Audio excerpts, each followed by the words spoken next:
Да се направи исклучок со пациентите со попреченост во ковид центрите да биде и еден од родителите, предлага председателот на Сдруженијето за церебрална парализа од Тетово Зоран Андонов. Тој вели дека ова прашање кое долго време се провлекува помеѓу здруженијата се наметна по последниот случај со пожарот кој се случи во модуларната болница, каде беа хоспитализирани и починаа 2 лица со попреченост. Андонов вели дека овие лица имаат потреба од деноноќна грижа.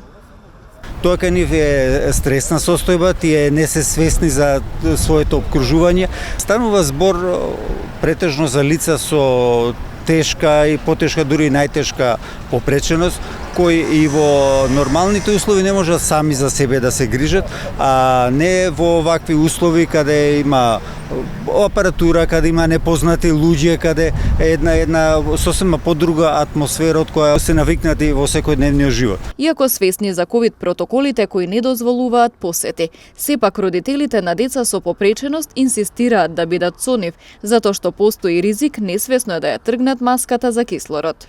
Многу лесно може да се случи таа опрема, односно тие апаратура што им е ставена, дали е тоа некоја маска, дали е тоа некое црево за од тие аспиратори, да го тргнат. И тогаш многу лесно може да дојде да има трагични последици. Затоа медицинскиот персонал не може 24 сата да се грижи за овие деца. Значи пак мора некој родител или старател или што е потесното семејство. Сдруженијето за церебрална парализа има околу 230 члена од Тетово и од Тетовско, а во изминатиот период како последица од COVID-19 починале неколку мина.